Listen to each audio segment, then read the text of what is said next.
I'm being filmed by a drone that flies itself, can take off in less than 30 seconds from my pocket, and even removes its own drone noise from the final recording. This is the HoverAir X1, and even though it comes with some pretty big caveats, I'll be using it a lot more than my DJI this summer. Watch this video to find out why. What's great about this drone is that it's designed to launch from your hand and fly on its own. You don't even need a controller, and in fact, it doesn't even come with one. Ease of use and convenience are the X1's main selling points. After turning it on, you choose a flight mode and then hit the on button again to launch. Once it takes off and locks onto a human target, it immediately performs the mode selected. And then when finished, it lands back on your hand. The X1 has an assortment of flight modes to choose from. In hover, it remains in place and tracks you wherever you go. Follow mode does just that, following behind you. Bird's eye is the equivalent of DJI's rocket mode, looking down and going straight up. Zoom out pulls up and away from you. Orbit circles around you. Dolly actually flies in front of you, and sidetrack to the side of you. HoverAir has an app that allows you to customize these modes. The app also provides a manual mode if you want to control the drone directly. It's a bit clunky, and because the drone only uses Wi-Fi, the furthest it can go from your phone is 50 feet. With Dolly and sidetrack, depending on the way you move, the drone may end up behind you, at which point it reverts to follow mode instead. The X1 weighs 128 grams, far less than my DJI Mini 2. It doesn't use external memory cards, but has 15 gigs of internal memory, and can be transferred off via their HoverAir app or a USB-C cable. I've even carried this thing in the pocket of my running shorts, and even though it's a little bulky, because it's so lightweight, it's easy to run with. At first glance it might look cheap compared to other drones, but it's more durable than you might think. Because it's lightweight, it doesn't go that fast, and the propellers are enclosed, you're able to hand launch it and fly it around other people safely. Which it will be doing because this drone is not designed to fly high into the sky. It's designed to fly near you. One of the big disadvantages of the X1 is that it can only shoot at 2.7K at 30 frames a second. It can also shoot at 1080p at 60 frames a second, and also has a vertical mode that allows you to shoot at 1080p at 30 frames a second. Another thing to know is that you only get about 10 minutes out of each battery for the HoverAir X1. That's significantly less than my DJI Mini 2, which flies for 22 minutes, and newer drones fly even longer. But that's balanced out by the fact that you're not taking this drone far away from you. This is going to stay close to you, and it's going to do 30-second to a minute-long flights. So you'll still get a bunch of flights out of each battery. Plus the batteries are so light, it's easy enough to carry extras. You just need to make sure that you order a combo package that comes with those extra batteries. In practice, I took this drone out with an extra battery, and I had plenty of battery to spare by the end. So you get a good amount of flights out of this thing because they really aren't that long. Something else missing from higher end drones, there is no obstacle avoidance with this thing. It has none whatsoever. It basically just follows, and if something gets in its way, it's going to hit it. In terms of its durability, I find it to be pretty good. It's surprisingly durable because the little plastic bits pop apart and you can pop back together, so that gives it a little flexibility. The propellers are encased, which protects them from hits against trees. I've crashed this drone 6 times now, and it's held up very well. When it hits trees, it basically bounces off of it and then it lands, and I've run it into a couple bushes and it just stops. So it can take a hit. It's designed for that because it's lightweight. It does very well with collisions, but it's not going to avoid anything. So that's something to keep in mind. If you're going to take it through somewhere narrow, do try to line it up first. Another standard feature in most drones that's missing, it has no GPS. With your DJI drones, they have a return to home button, so if it's low battery or in trouble, it'll return to where it started from.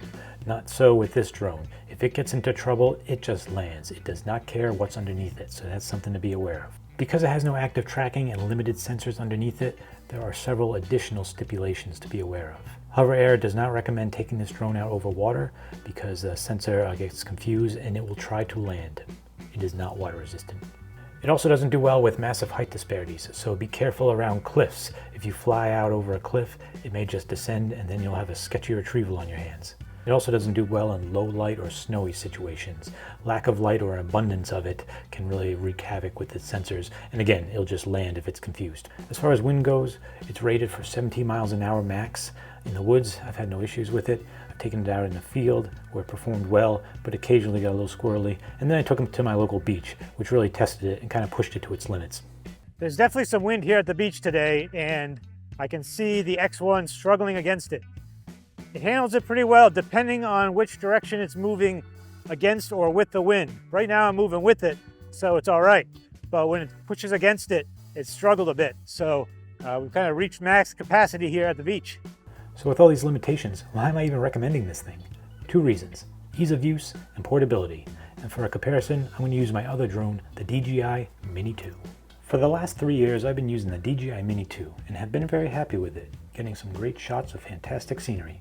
I chose the Mini 2 because I wanted an entry-level drone that was affordable and also transportable, something I could use for my hiking and backpacking adventures. And the Mini 2 certainly fit the bill. I've taken it on plenty of trips. I've even stashed it in the back of my running vest for filming during long runs. That said, even though it's on the smaller size, it's still bulky to carry because you need to include a case for it, along with the controller, which weighs more than the drone itself. Plus, I need to use my phone as a screen for the controller. And the one thing I really wanted, the ability to actively track me while moving, wasn't included.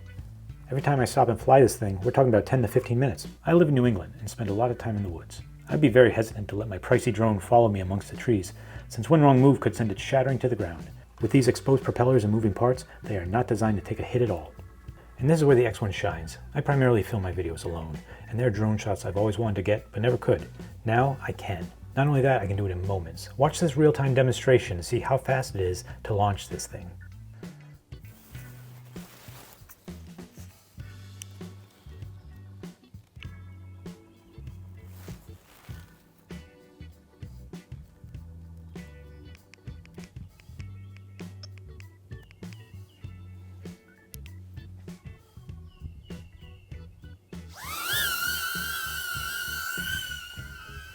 In less than 30 seconds, I was able to launch the X1 and have it begin following me. And then when I'm done, I just hold down my hand and it lands. For me, this will be invaluable when I'm out on the trail.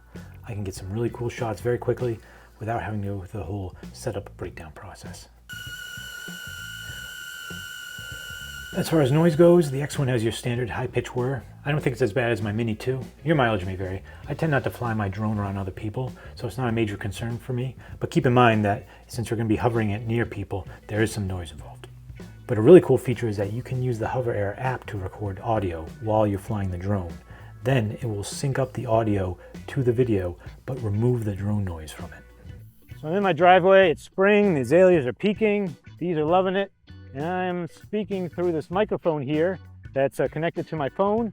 And then when I upload the video into the app, it's going to remove the drone noise. Pretty cool. Now that does mean you're going to have to keep the app open while you're flying the drone. And it also means you're going to have to either have the phone up by your mouth or use a microphone like this. So now we're talking about extra steps.